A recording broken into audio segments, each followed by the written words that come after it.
Welcome, everyone. Welcome, welcome. As you come in, please type your name and where you are from in the chat box. We are so happy that all of you are here. I'll kick us off.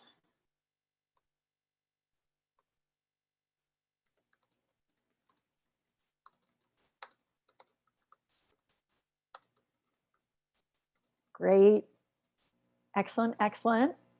We're going to give it just a few minutes as folks get into the room. We're not going to wait too long because we have a really packed hour, and we know that everyone here is incredibly hardworking, and we don't want to waste your time, but we're going to give it just one more minute, and then we'll get started.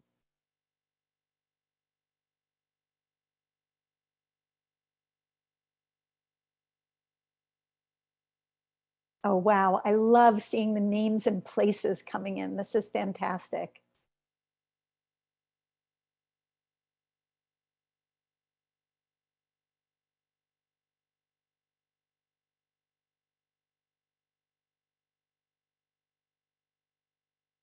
Wow, we have folks from all over. Anyone just joining, please put your name and where you are from in the chat box. We're going to get started momentarily.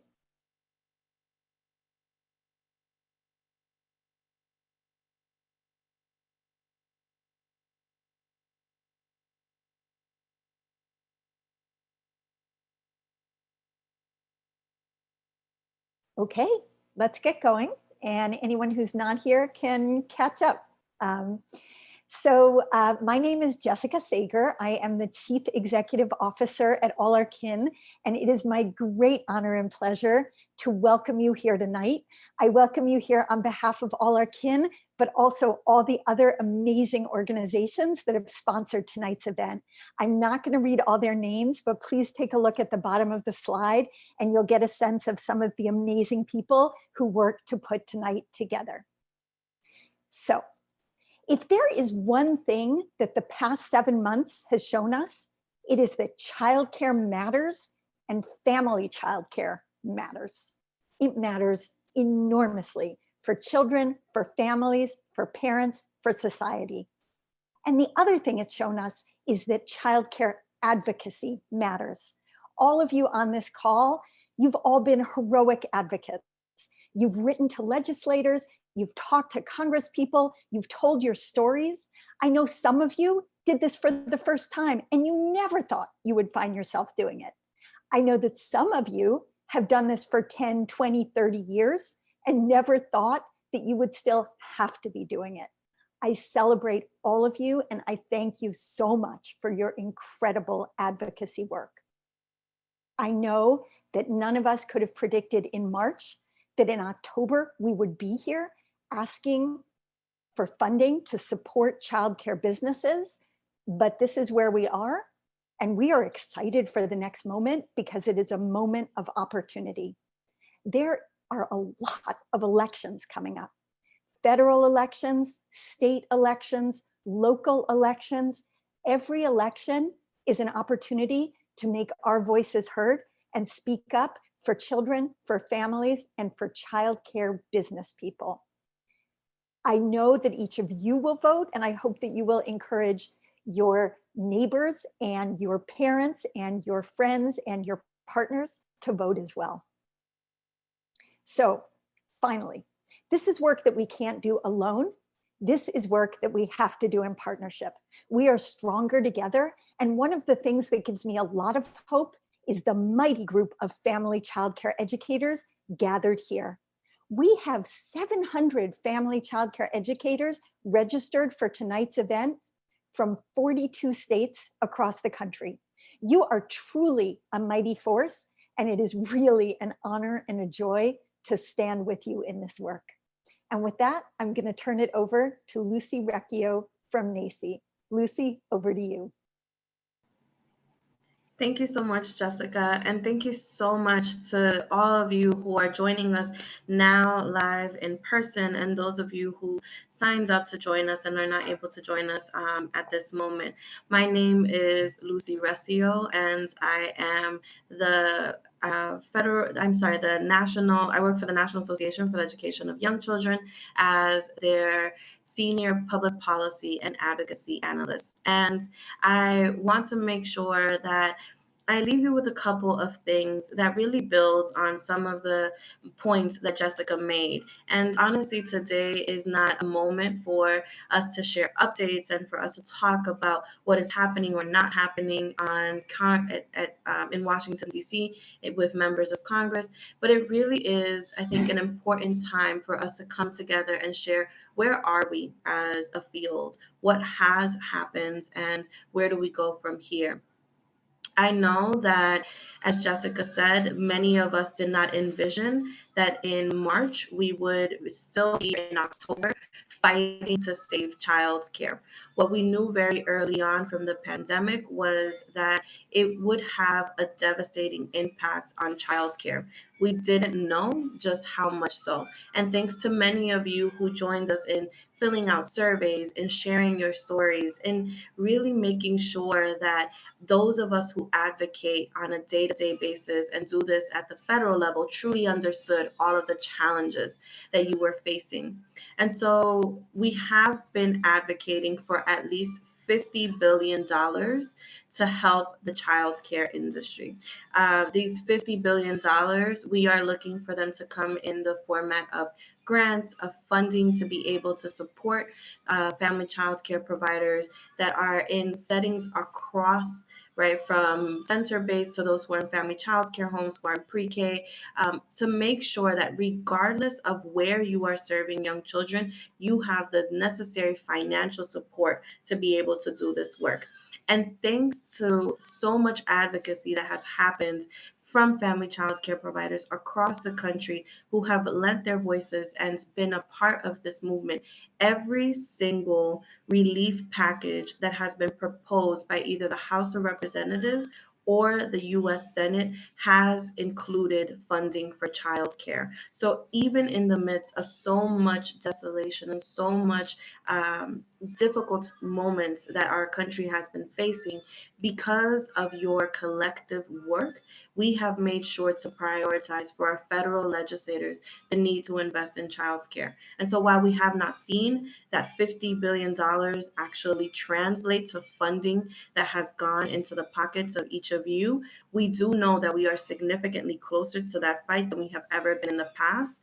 We know that the last federal relief package that was proposed included at least $57 billion for child care.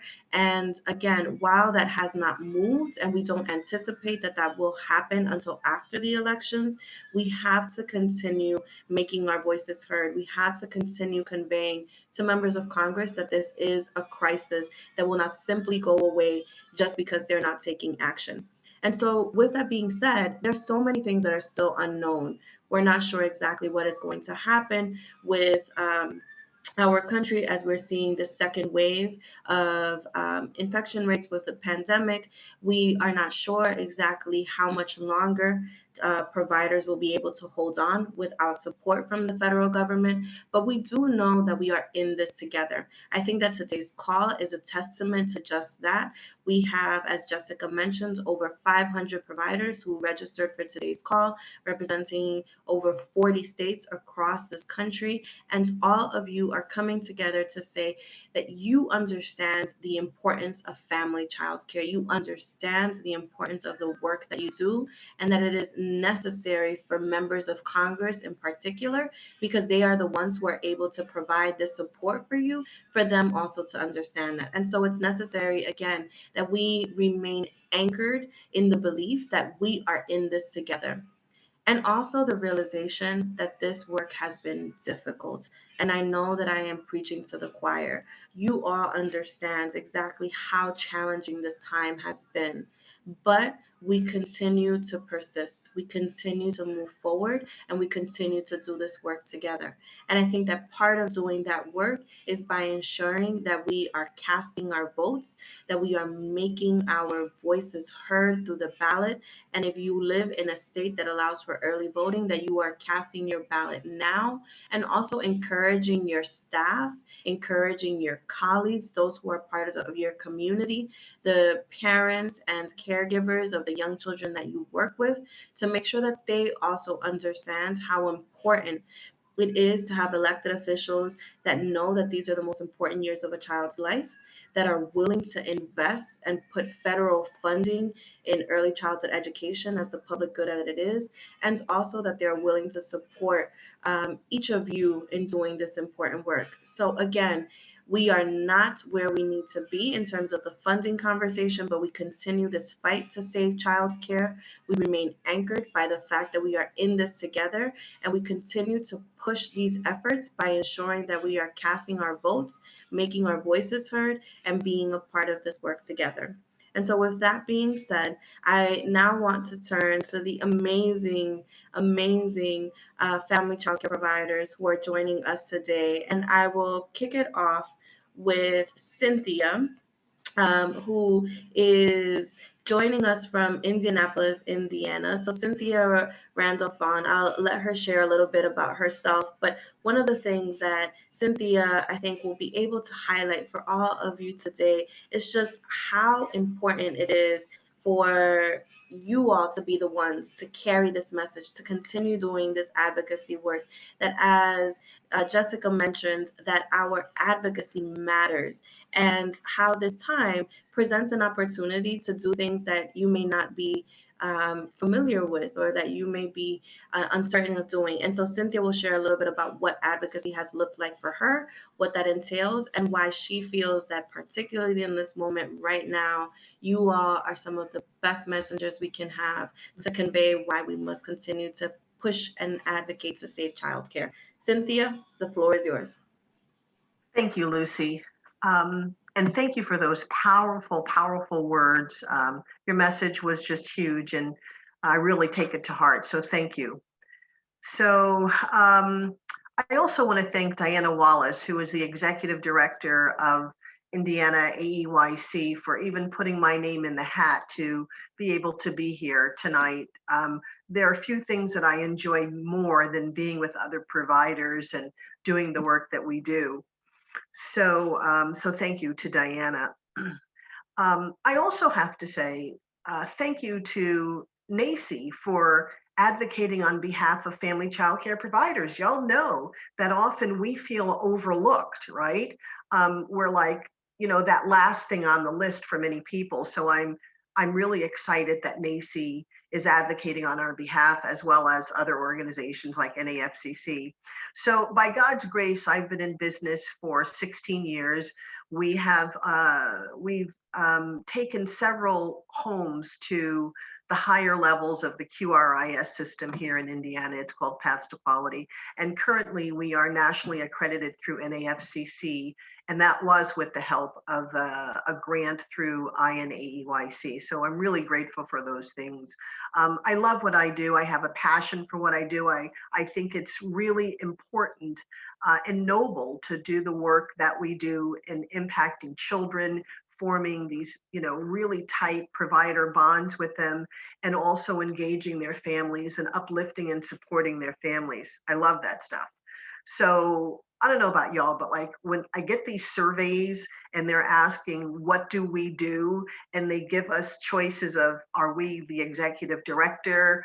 Do we develop curriculum? Are we the HR person? There might be a few other choices. And then the last one is family childcare provider. I mean, I'm always so insulted by that, because in fact, we do all of them, right? We do all of them. And particularly in this time of, you know, COVID, this pandemic, the way it's turned out, we're able to go toe to toe with centers, because what research shows is that our facilities are actually safer for children than the larger ones, where You have to have all of the separate rooms and things like that. But, we're able to pivot on a dime when it comes to adhering to state and federal regulations to make our facilities safer, and things like that. So, right now we are in greater demand than centers. And I just want to share that.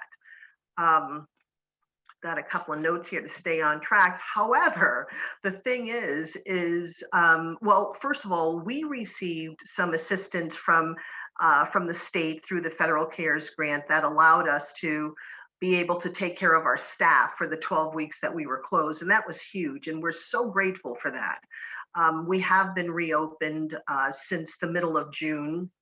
But the thing is that this time for us as family childcare providers is really not a time for us to rest on our laurels, right? Whether we're open or not, it's not a time for us to be afraid. And it's certainly not a time for us to rest on our laurels. What we need to do is to take care of ourselves and take care of each other. So this is an opportune time to actually develop your program, right? Maybe you've been thinking about Reggio or, some other curriculum kind of thing, or maybe you can, or maybe we can advance in our QRIS system, whatever that is. Perhaps strive for national accreditation. That's something that I do regularly, is reach out to other providers. And usually when you're in that top tier, that's what you have to do. You have to reach out and help other people. So this is the time to do that. Also to invest in professional development. There are, all types of classes that we can take online, or, community programs. And most importantly, I think to advocate, to do what we can each do, whatever that is, to advocate on behalf of family child care providers, people who are involved in early childhood education, particularly the ways that we are. And then I would also recommend, and this is something that I've done as well, is like to connect with your local chamber, your chamber of commerce. They have opportunities and programs that will help us as family childcare providers strengthen our business infrastructure, which is important. Most of us come to this field because we like working with children or, edifying families. But what do we know about business and, and bank statements and profit and loss statements? And this is an opportunity to get those things, better, because we are business owners. We have to remember that we are business owners. I'm just going to read in closing, just because I don't want to miss it. I want to share that, every day we touch the future by forming and nurturing super strong bonds with the most vulnerable population in the world, and that's children. And we do so in the most natural of learning environments, which is a home. Our jobs are noble, and what we do is so important. There's no question that we need to be supported fully, including access to health care, which most of us don't have, pension plans, and provided capital for expansions, equipment, materials, etc. But what I really want to convey is that what we do is great. We craft the future. We co-engineer future contributors to our society. And we, as family child care providers, we do it best. So thank you, Lucy.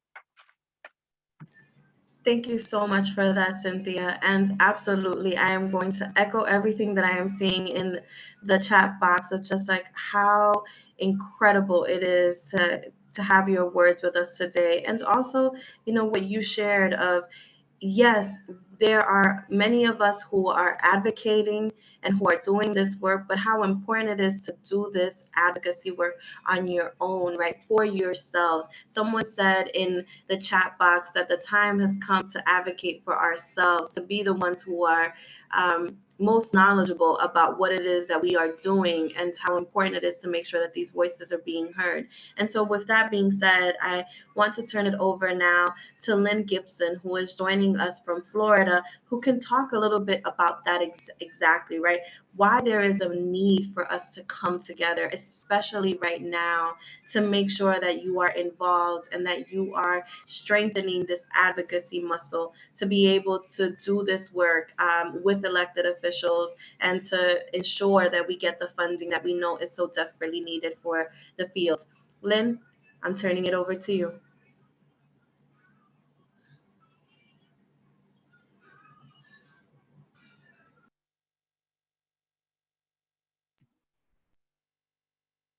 There we go.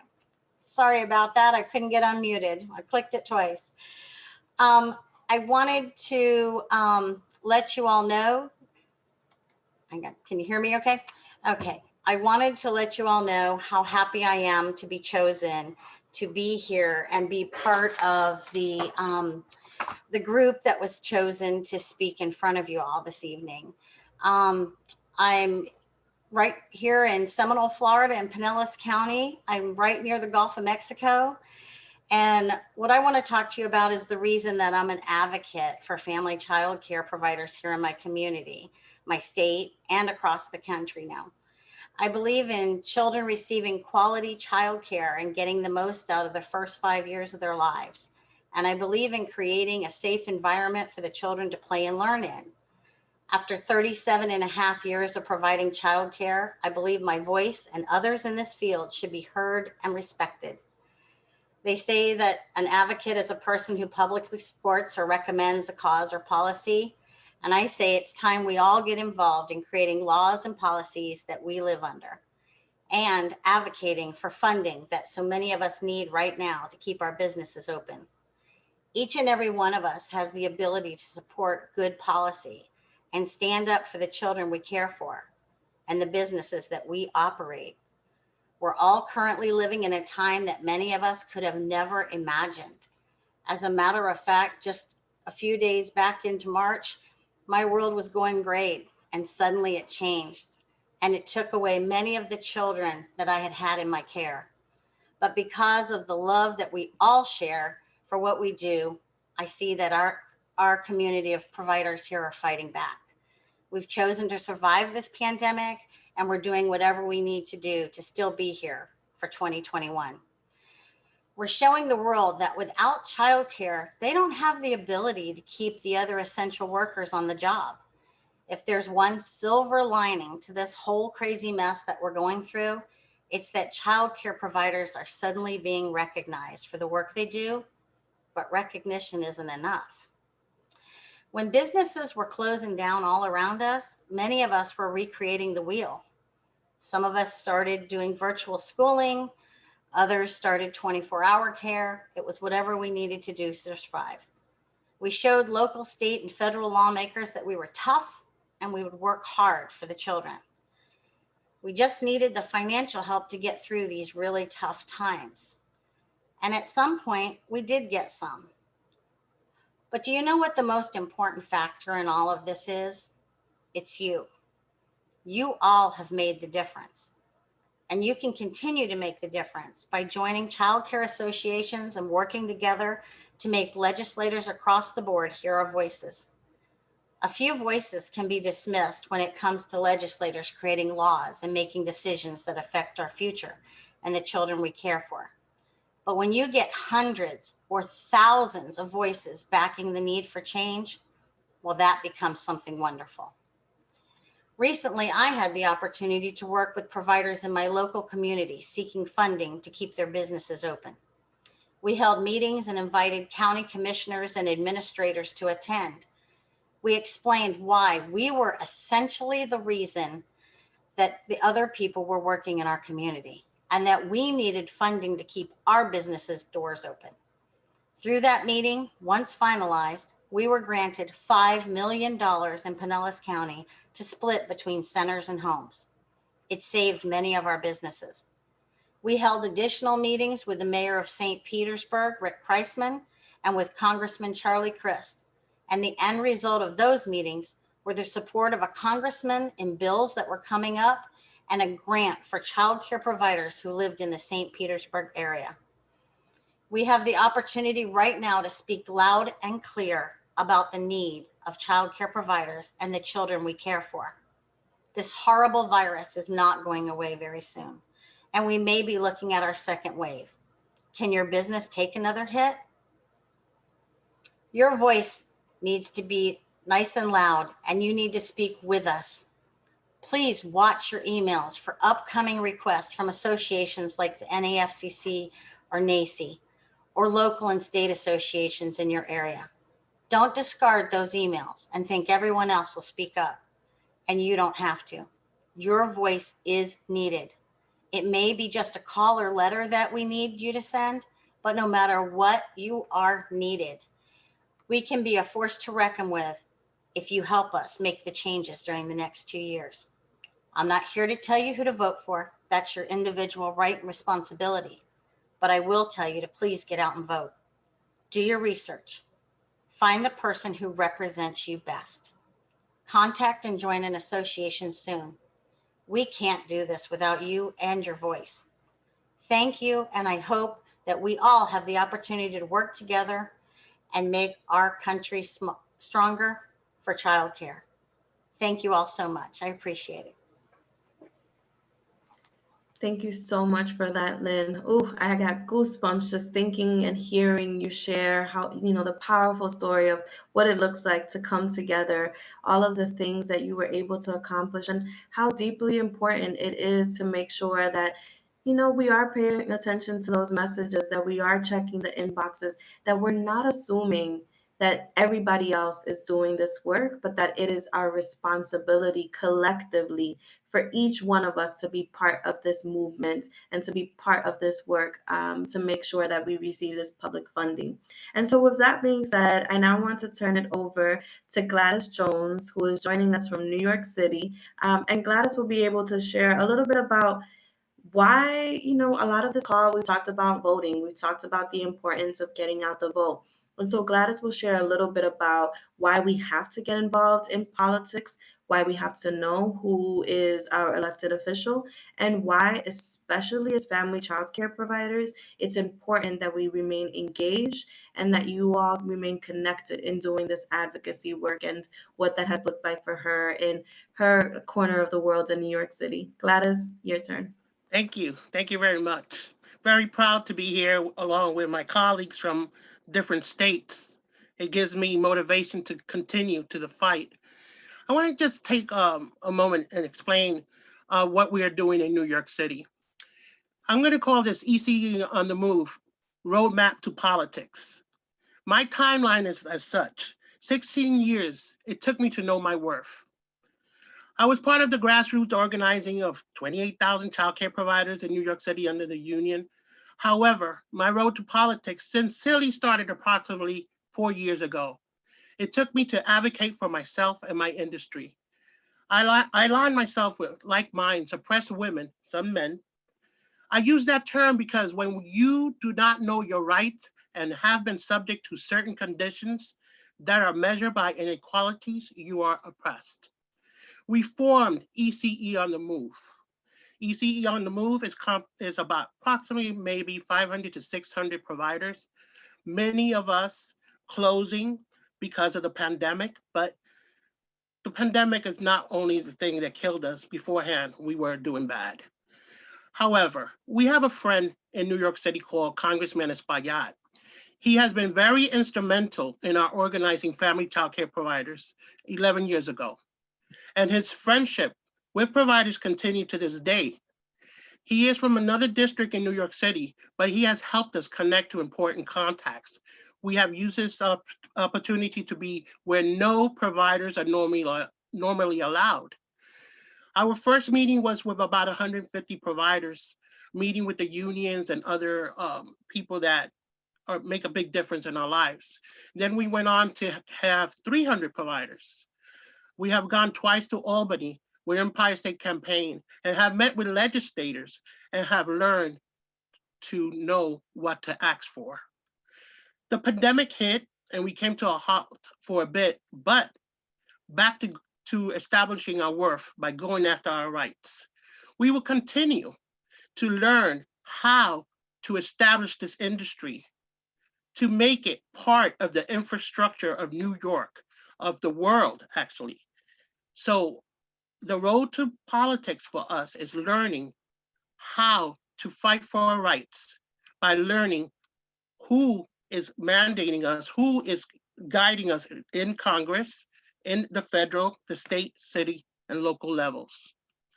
I have become much stronger now after the pandemic, unfortunately, because I've learned that if I don't stand up for myself and I don't stand along with the people that are with me, I will never be able to survive in the future. Thank you.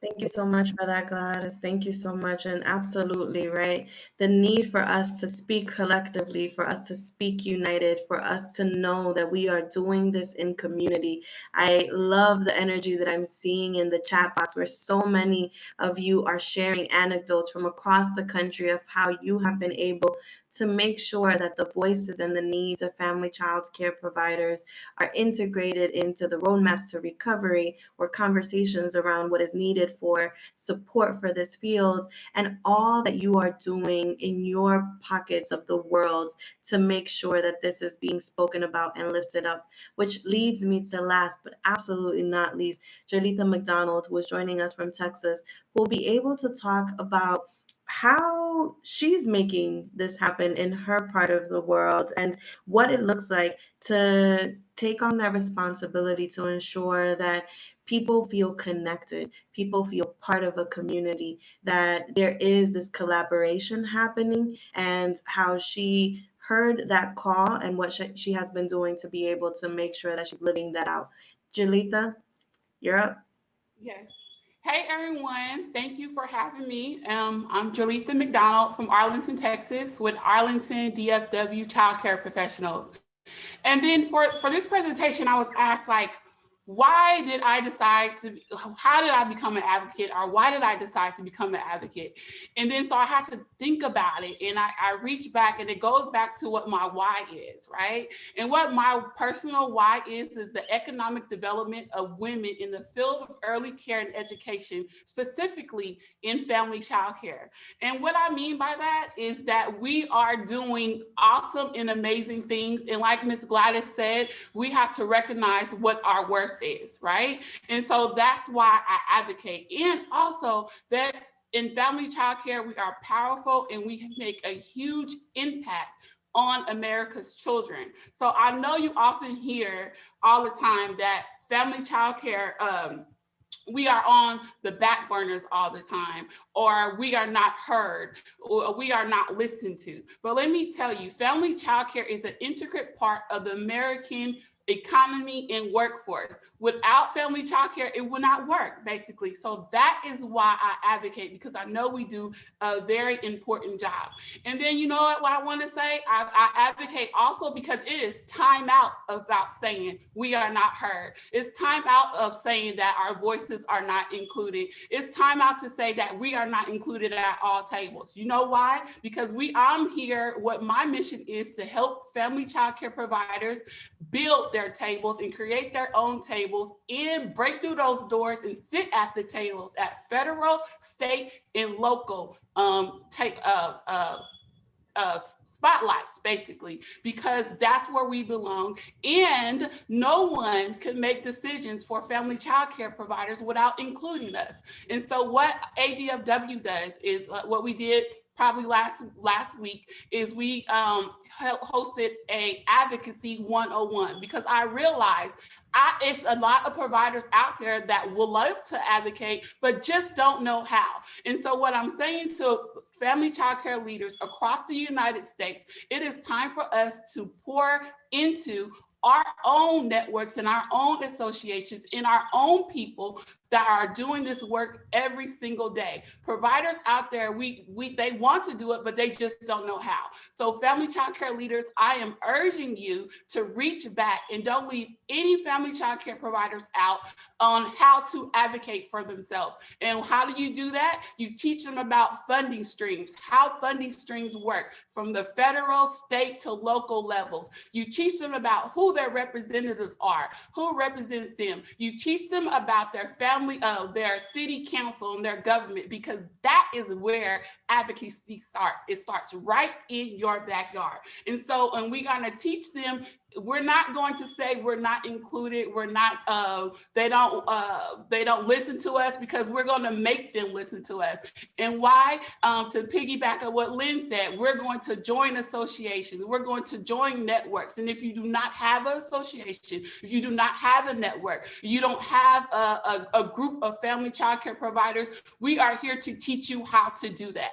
And that's what you need. And also, I'm here to teach family child care providers what to ask for.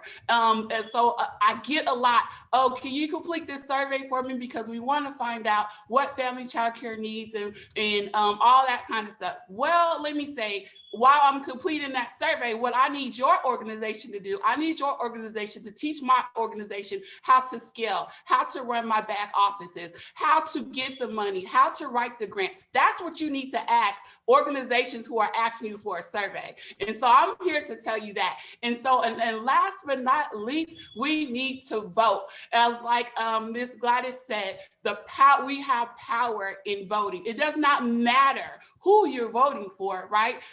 You vote for someone who represents you. And so that's basically what I want to say. And what I really want to leave you with is no more excuses, family child care providers. We have to show up and you have to be ready. And like I come from a basketball family, and my husband always says, you have to stay ready. Don't get ready, you have to stay ready. And how we do that is by banding together and learning from each other and creating this force that no one can kind of break our intercept, basically. And what I mean is, you see this one pen I have, one pencil, this pen I can break in half, right?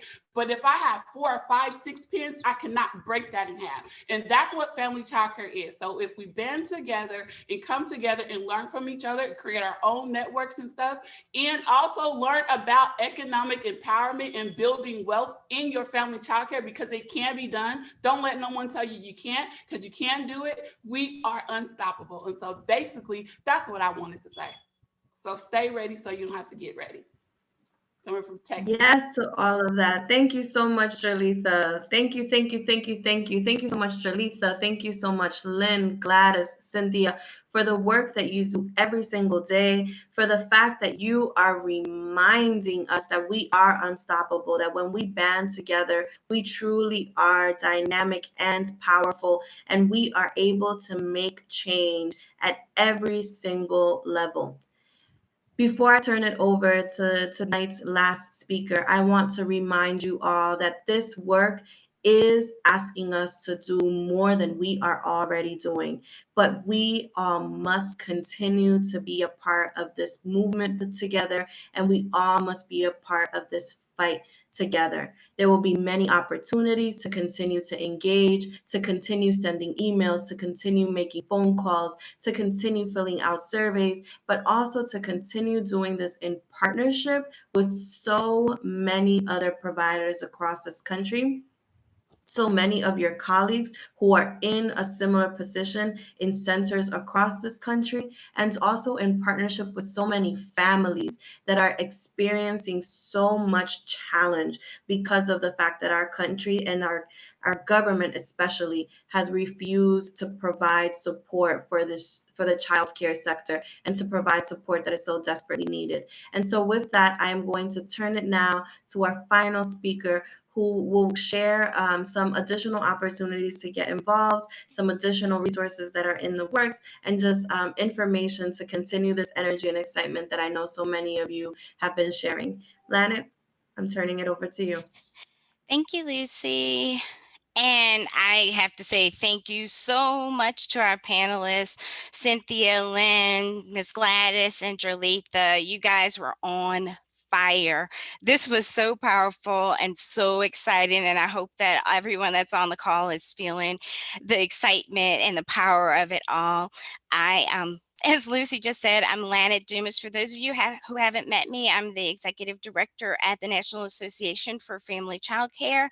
And at this time, I really, really, really want to feel the energy. It's really off-putting for me when I can't see everybody's faces. So I'd like to feel feel the energy and see if you could put that word in that's saying what you're feeling: strong, important, empowered, informed, all of this. Keep it coming. Fire. Yes. Early childhood professionals. Thank you for the welcome. Yes. Uplifted, heard, energized. We are getting all the positive energy. I guess that everybody is feeling the same excitement and power that I'm feeling, because it's coming through in the chat. I'm like super, super excited. Thank you so much. So the election is a week it'll be over in a week. The election day is next Tuesday, and every state has different ways that you can register and different processes and deadlines and safe alternatives for voting in person on Tuesday, November 3rd. And also, there are lots of different things on the ballot. So while all of us have the opportunity to vote for president, we also all have the opportunity to vote for a representative to the US House. And some of us, many of us, have the opportunity to vote for US senators. And we cannot forget about our state and local officials and initiatives that have to be considered as well. So no matter what, please participate. There's a role for everyone at every level that helps family child care to thrive. And who we elect matters. It matters about what we get. We're talking about, all the speakers were talking about funding and opportunities. We can't do that unless we vote and we make sure that we know all the issues on the ballot. So if you've already voted, because your state has a way of doing that, we would like to celebrate you right now. Yay. And if you haven't voted yet, we're going to go ahead and celebrate you as well, and your plan to vote. It's so important that since this is voting season and not just election day, that everybody has a plan for how they're going to vote. Make sure that you're registered, and I believe we're going to drop it in the chat of a link that you can use to quickly and easily make sure that you're registered to vote in your state and area. And then as you're making your plan to vote, you need to make sure that you know where you need to go. Make a plan for how you're going to get there. Know what's the best time for you to go. Be prepared to wait in lines depending on where you are. And we encourage you to put the plan, write it down, put it on your calendar, tell everyone, your friends, your family, and make sure that they have a plan too. Make them say it to you. How are you voting? Where are you going? How are you getting there? How long are you going to be there? You're going to be there until you actually vote, right? And finally, I'd like to say, please advocate. Please continue to advocate for family child care. Family child care is on the ballot. Please keep lifting up each other. I feel it. The energy in the chat shows that we're uplifting each other. And Jerletha, Lynn, Cynthia, and Gladys, I have to thank you again because I am so on fire listening to you guys. And everyone else that's on the call, thank you for spending time with us tonight. We know your time is so precious, and it's really hard to get on these calls at the end of long days of doing the work that you do. So I'm going to leave you with one final thing, and that is to echo what Jessica said at the beginning of the call. Remember that we are stronger together. And that's all I have.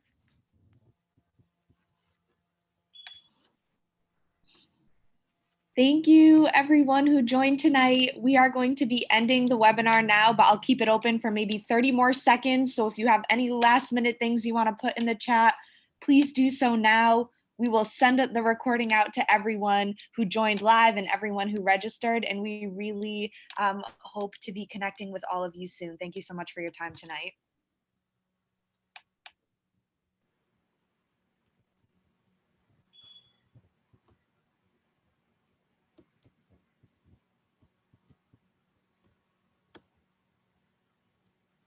Thank you guys for having me. It was wonderful. Thank you for bringing your energy. It was really cool. Thank you so much.